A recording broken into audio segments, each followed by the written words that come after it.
धनबाद से बड़ी खबर सामने आ रही, जहां गैंगस्टर प्रिंस खान के करीबियों पर शिकंजा कसा गया है। पुलिस रिमांड में सैफी उर्फ मेजर सैफी से पुलिस सवाल जवाब कर रही है। पुलिस को कई अहम जानकारी भी मिल रही है। जोड़ा पोखर और बरवा अड्डा से गिरफ्तारी की गई है। मुस्तकीम और कलीम की गिरफ्तारी हुई है। पूछताछ के बाद दोनों को न्यायिक हिरासत में भेजा गया है।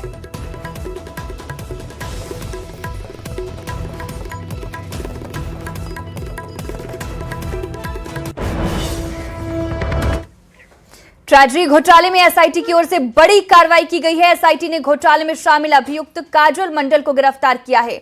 आरोपी काजल मंडल बोकारो जिला में आरक्षी के पद पर है और बोकारो एसपी ऑफिस के लेखा शाखा में तैनात था। उसे आरोपी लेखापाल कौशल कुमार पांडे का सहयोगी भी बताया जा रहा है। अभियुक्त कौशल कुमार पांडे के खाता से भेजी गई और यात्रा मद से प्राप्त राशि में से निकासी की गई कुल 8,75,000 की राशि उसके बोकारो स्थित घर से बरामद किया गया था। बता दें कि इस मामले में लेखापाल कौशल कुमार पांडे होमगार्ड जवान सतीश कुमार उर्फ सतीश कुमार सिंह के साथ लेखा शाखा में तैनात एएसआई अशोक कुमार भंडारी को गिरफ्तार कर न्यायिक हिरासत में भेजा जा चुका है। गुमला से बड़ी खबर सामने आ रही, जहां ट्रेजरी में 28 लाख रुपए की अवैध निकासी का मामला सामने आया है। इसका खुलासा महालेखाकार द्वारा आईएफएमएस डाटा की समीक्षा के दौरान हुआ। जानकारी के मुताबिक यह अवैध निकासी साल 2017 से 2025 के बीच की गई। मामले को गंभीरता से लेते हुए गुमला के उपायुक्त ने संबंधित अधिकारियों से तत्काल विस्तृत जांच रिपोर्ट तलब की है, ताकि पूरे मामले की सच्चाई सामने लाई जा सके। प्रशासन ने स्पष्ट किया है कि किसी भी स्तर पर लापरवाही या गड़बड़ी पाए जाने पर कड़ी कार्रवाई की जाएगी।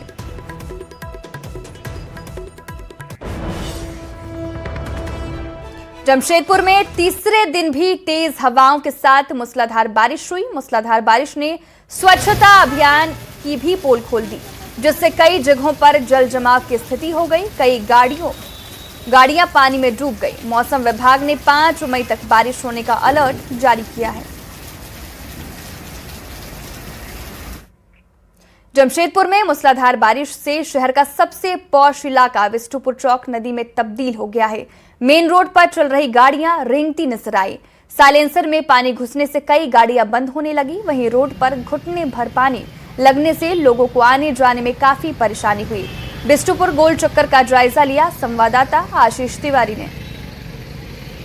जमशेदपुर शहर में मूसलाधार बारिश ने कहीं ना कहीं स्वच्छता सर्वेक्षण की पोल खोल कर रख दी है। अभी मैं मौजूद हूँ जमशेदपुर के बिष्टुपुर, जो सबसे शहर का पॉश एरिया है, बिष्टुपुर चौक। ये तस्वीर आप देख सकते हैं कि कुछ ही घंटों की बारिश ने कहीं ना कहीं यहाँ की स्वच्छता अभियान की जो है वो पोल खोल कर रख दी है। आपको बता दूं कि इस एरिया का पूरी तरह से टाटा स्टील के सहयोगी जुस्को प्रबंधन द्वारा इसकी सफाई की जाती है। मगर आप देख सकते हैं कि किस तरह, हालांकि मई का मौसम है, जहां गर्मी में लोग सितम से परेशान थे, जहां शहर का पारा 42 डिग्री से ऊपर पहुंच गया था, मगर आप देख सकते हैं कि ये पूरी तरह से ये सड़क जो है वो समुद्र की लहरों की तरह, आप तस्वीर देख सकते हैं कि किस तरह। मैं कुछ अपने सहयोगियों को कहूँगा कि थोड़ा सा आगे बढ़कर ये तस्वीर दिखाने का प्रयास करें कि जहाँ आप देख सकते हैं कि घुटने भर ज़्यादा ये पानी जो है पूरी तरह से सड़कों पर लबालब हो चुका है। मेरे एक साइड में ये टाटा स्टील का मेन गेट है और बिष्टुपुर थाना है, और दूसरी तरफ ये जमशेदपुर का सबसे पॉश एरिया जो कहा जा सकता है वो आप देख सकते हैं कि जहाँ एक तरफ टाटा स्टील कंपनी का गेट है और बिष्टुपुर थाना है, और उसके बाद इस चौक जो शहर का दिल कहा जाता है। मैं तस्वीर दिखाने का प्रयास करूंगा कि किस तरह मैं पानी के अंदर, आप देख सकते हैं जैसे जैसे मैं अंदर जाऊंगा, ये शहर का बीच सड़क है, घुटने भर से ज़्यादा पानी पूरी सड़कों पर आ चुका है। और ये देख सकते हैं कि सड़क छोड़कर लोग जो है एकदम किनारे से जा रहे हैं, क्योंकि पूरी तरह से जहाँ तक आपकी नज़रें जाएगी वो पूरी तरह से सड़क जो है वो नदी में तब्दील हो चुकी है। और कई गाड़ियाँ जो है वो बंद भी हो रही है, क्योंकि जिस तरह गाड़ी पूरी तरह से इंजन में पानी घुस रहा है उससे कहीं ना कहीं पूरी तरह से इंजन गाड़ियां बंद हो रही है। हालांकि अब ये तस्वीर देखकर आप अंदाज़ा लगा सकते हैं कि जो दावे किए जाते हैं वो कितना हकीकत है। हालांकि अब देखना ये है कि जहां एक तरफ गर्मी से लोगों को बारिश से राहत मिली है, तो दूसरी तरफ जो सफाई की जो दावे किए जाते थे वो खोखले साबित हुए हैं, जिससे जमशेदपुर के बिष्टुपुर सबसे पॉश एरिया पानी में तब्दील हो गया है। अब देखना यह है कि इस व्यवस्था को कब तक दुरुस्त किया जाता है कि बारिश के समय ये स्थिति उत्पन्न ना हो सके। न्यूज़ 18 के लिए जमशेदपुर से आशीष कुमार तिवारी। हजारीबाग में मौसम का अनोखा मिजाज देखने को मिल रहा है। यहाँ एक ही दिन में लोग बारिश, गर्मी और ठंड का अनुभव कर रहे हैं, क्योंकि सुबह से दोपहर तक तेज गर्मी रहती है। दोपहर के बाद मूसलाधार बारिश शुरू हो जाती है और शाम होते होते ठंड का एहसास होने लगता है, जिसका स्वास्थ्य पर भी असर देखने को मिल रहा है। यहाँ के लोग जो है ठंडा, गर्मी, बरसात तीनों जलवायु का जो है वो आनंद ले रहे हैं। फिलहाल जो है बारिश हो रही है, लेकिन कुछ देर में जो है धूप निकलता है और शाम होते जो है वो कड़ाके की ठंड पड़ने लगती है। तो हम लोग पहले कहते थे कि हजारीबाग का मौसम और मोहन टॉकीज का सिनेमा हॉल कब बदल जाएगा इसका कोई ठिकाना नहीं है। स्वास्थ्य पे पूरा असर पड़ता है, लोग भींजेगा, फिर धूप में रहेगा, फिर ठंडा का एहसास करेगा, तो ऑटोमेटिक है कि मनुष्य के ऊपर ऐसा अभाव पड़ सकता है। हाँ, मतलब खराब किया हुआ है, कभी भी लोग बीमार पड़ सकते हैं। मतलब मौसम ऐसा है कि सुबह में गर्म होता है, दोपहर होते होते ठंड का मौसम हो जाता है, शाम होते होते बारिश हो जाती है और रात में तो कंबल ओढ़कर सोना पड़ता है। कुछ इस कदर मौसम हो गया है। तो देखिए हजारीबाग का मौसम जो है हम सुहाना भी कह सकते हैं, लेकिन इन दिनों जो लोग हैं वो तीनों मौसम का आनंद ले रहे हैं, यानी ठंडा, गर्मी, बरसात। लेकिन बात कर ले तो आम लोगों के लिए कई लोग जो है इस मौसम में बीमार भी हो रहे हैं, क्योंकि ऐसे जलवायु में जो है कई लोग जीवन यापन नहीं किए, तो कहीं ना कहीं स्वास्थ्य पर भी एक असर जरूर देखने को मिल रहा है। सुशांत सोनी, न्यूज़ 18 हजारीबाग। धनबाद के गोंदू डीओपी क्षेत्र में आवारा कुत्तों के झुंड ने एक 5 साल के बच्चे की जान ले ली। भोलानाथ बसेरिया 4 नंबर यादव बस्ती में कुत्तों ने बच्चे पर हमला बोल दिया था। कुत्तों ने उसके शरीर को कई जगह बुरी तरह काट लिया था, जिससे मौके पर ही उसकी मौत हो गई। लोगों ने परिवार को घटना की जानकारी दी, जिसके बाद पूरा माहौल परिजनों की चित्कार से गमगीन हो गया। लोगों में नगर निगम की लापरवाही पर नाराजगी दिख रही है। आरोप है कि इलाके में आवारा कुत्तों का आतंक बढ़ रहा है, लेकिन नगर निगम मूक दर्शक बना है। लोगों ने पीड़ित परिवार को मुआवजा देने की मांग करते हुए प्रशासन से आवारा कुत्तों पर कार्रवाई की मांग की है, ताकि फिर ऐसी घटना दोहराई ना जा सके।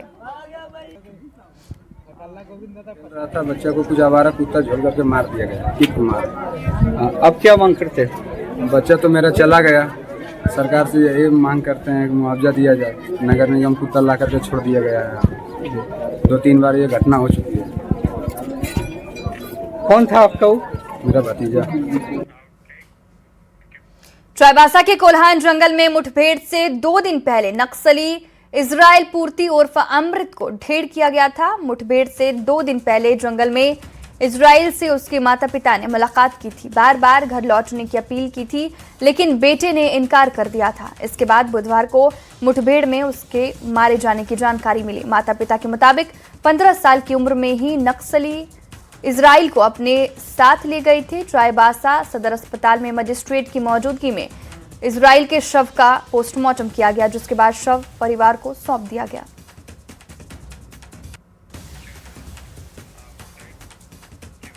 पेट्रोल संकट और बोकारो हवाई अड्डे से उड़ान सेवा शुरू नहीं होने पर बीजेपी ने 11 मई को डीसी ऑफिस के सामने धरना प्रदर्शन का ऐलान किया है। इसकी तैयारी को लेकर बीजेपी के जिलाध्यक्ष की अध्यक्षता में बैठक हुई। इसमें भीषण गर्मी में जारी जल संकट को लेकर सरकार पर लापरवाही का आरोप लगाया। साथ ही बोकारो हवाई अड्डा बनकर तैयार होने के बाद भी उड़ान सेवा शुरू नहीं होने को लेकर सरकार पर निशाना साधा। मई को जो पानी का जो किल्लत है पूरे जिले में, और जो आज हजारों की संख्या में जो चापानल जो बेकार पड़ा हुआ है, उसके लेके हम लोग कार्यक्रम होगा। डिटेल से इस बात को रखा जाएगा ताकि आम पब्लिक के अंदर में जो भ्रम है वो भ्रम टूटे और एक सही दिशा में एयरपोर्ट चालू हो जल्द से जल्द। इसके लिए हम लोग यह कार्यक्रम कर रहे हैं। पलामू और गढ़वा में भाषा विवाद को लेकर एक बार फिर बयानबाजी तेज हो गई है। बीजेपी ने हेमंत सरकार पर पलामू गढ़वा के अभ्यर्थियों के साथ खिलवाड़ का आरोप लगाया है। सरकार ने मगही, भोजपुरी और अंगिका को हटाकर नागपुरी और दूसरी भाषा को रखा है, जिसका पहले भी विरोध किया गया था। बीजेपी ने कहा कि 2016 में रघुवर सरकार में मगही भोजपुरी को शामिल किया गया था। 2024 में इसी आधार पर परीक्षा भी हुई थी, लेकिन 2026 में से हटा दिया गया। बीजेपी नेता भानु प्रताप शाही ने इस मुद्दे पर जोरदार आंदोलन की चेतावनी दी है कि मगही भोजपुरी को इन्होंने जेटेट के परीक्षा से हटा दिया। क्या 2016 तक ही पलामू के लोग मगही और भोजपुरी बोलते थे? अब ये लोग नागपुरी, उड़िया, मुंडारी, उरांव, बंगला, उर्दू बोलना शुरू कर दिए कि जब चीरहरण पलामू के भाषा का हो रहा था तो अपना दामन बचाने के लिए जो जनता के वोट से चुने हुए कृष्ण लोग हैं वो लोग जाकर के अस्पताल में सोने का काम किए ताकि हमारे दामन पर दाग नहीं लगे। राजधानी रांची स्थित आंड्रे हाउस में 3 दिवसीय सांसद सांस्कृतिक महोत्सव सह स्वदेशी मेला 2026 की शुरुआत हुई। मुख्यमंत्री हेमंत सोरेन और राज्यपाल संतोष गंगवार ने कार्यक्रम का उद्घाटन किया। यह आयोजन 3 मई तक चलेगा। मेले में 125 स्टॉल धारकों को निःशुल्क स्टॉल उपलब्ध कराए गए हैं, जहां झारखंड की लोक संस्कृति, हस्तशिल्प और स्वदेशी उत्पादों की झलक देखने को मिल रही है। Sohrai, painting, leaf art, khadi वस्त्र, डोकरा और माटी कला के उत्पाद, बांस से बने सामान और लाह की चूड़ियां आकर्षण का केंद्र है। स्वयं सहायता समूहों द्वारा तैयार अचार, पापड़ समेत विभिन्न उत्पाद वोकल फॉर लोकल की भावना को मजबूत कर रहे हैं।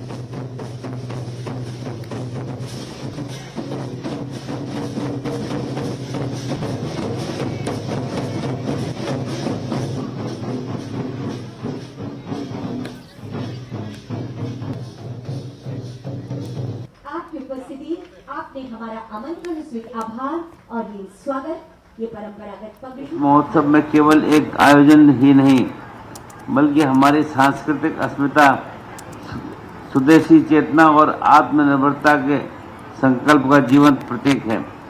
जो राष्ट्र अपनी जड़ों से जुड़ा रहता है वो समय की हर कसौटी पर खरा उतरता है। 12वीं क्लास में अव्वल आने वाला एक छात्रा हमारे झारखंड से ही है, जमशेदपुर की बच्ची है।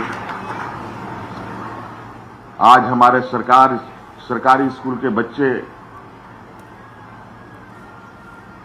नीट जैसे एग्जामों को क्रैक कर रहे हैं। तो कई ऐसे चीजें हैं। क्षमता की कमी नहीं है, हुनर की कमी नहीं है इस राज्य में, चाहे शिक्षा के क्षेत्र में कहें, चाहे खेलकूद के क्षेत्र में कहें, चाहे सांस्कृतिक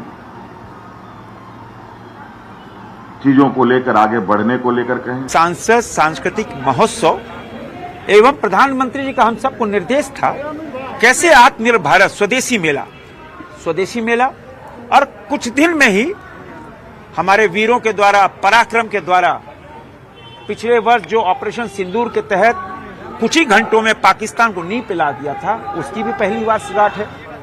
तो ऐसे हजारों स्कूल के बच्चों के द्वारा लगभग 30-32 हजार बच्चे, उनकी जो कलाकृति हुई ऑपरेशन सिंदूर पे, उनको जो पेंटिंग की, उसकी प्रदर्शनी का उद्घाटन।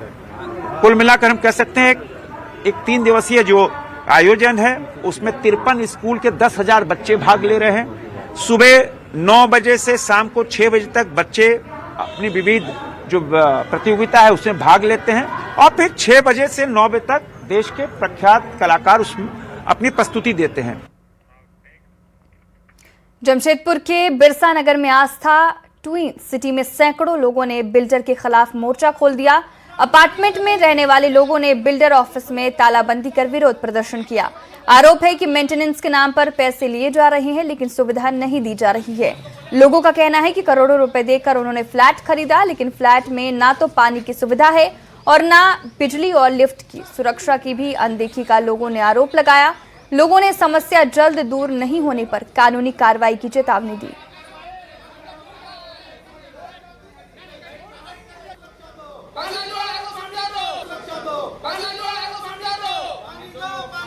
और जब तक हम लोग टाइम नहीं देंगे, हम लोग को मजबूरी में आज गेट बंद करना पड़ रहा, नहीं तो हम लोग को कोई शौक नहीं था गेट बंद करने का।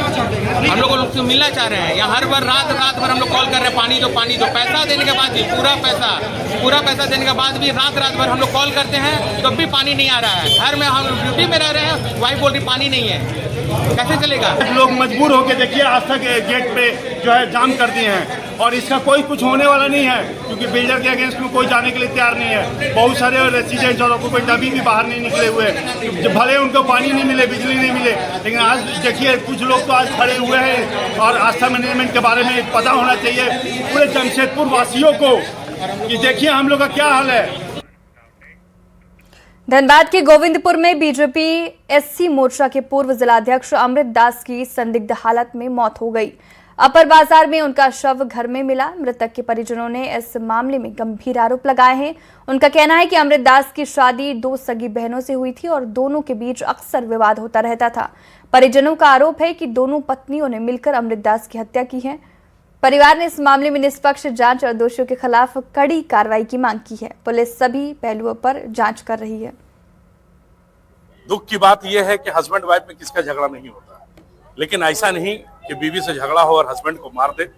अभी जो अगल बगल से ये सूचना मिली, उसकी माँ का जो रिपोर्ट है कि मेरी बहू जो है मेरे बेटा को मार के खत्म कर दिया, तो ये तो जांच के विषय भी है।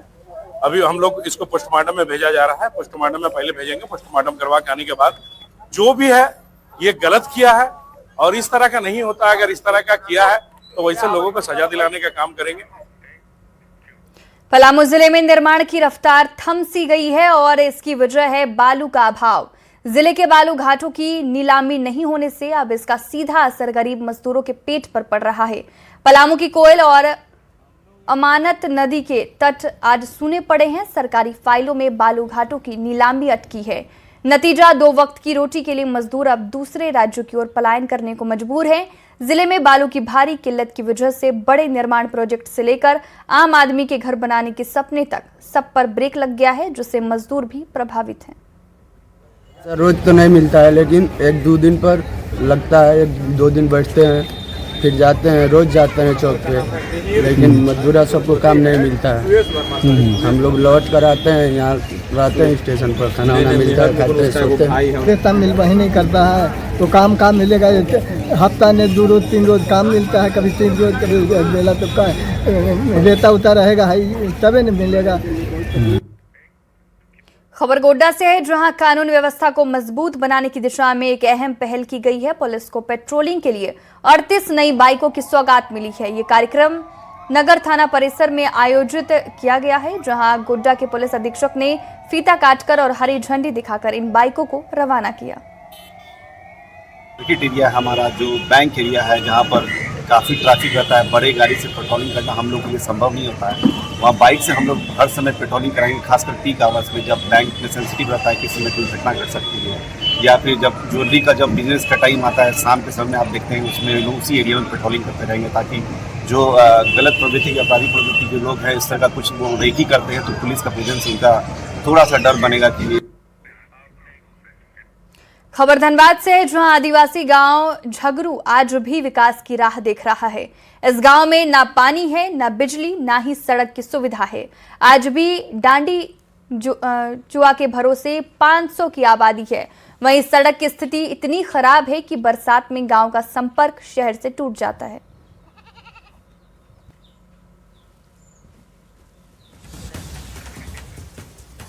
तो देखिए तस्वीर में आपको धनबाद से दिखा रहे, जहां विकास की राह ये गांव देख रहा है और सड़कें देखिए आप।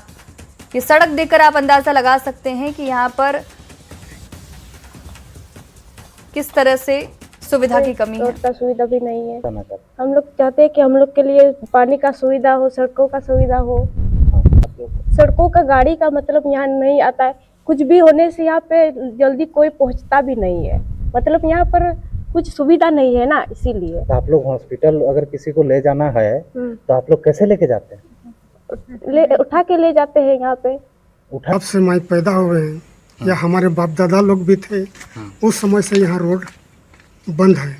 कोई बनाया नहीं है, ना कोई देखने के लिए आया। तो पहला दिक्कत है हम लोग का रोड, दूसरा दिक्कत है पानी, और तीसरा दिक्कत है हम लोग का कोई महिला अगर गर्भवती किसी प्रकार की रुकावटें हो गई तो उसको ले जाने के लिए हम लोग को कम से कम 2 किलोमीटर खटिया से ढो के लेकर चलना पड़ता है, तब गाड़ी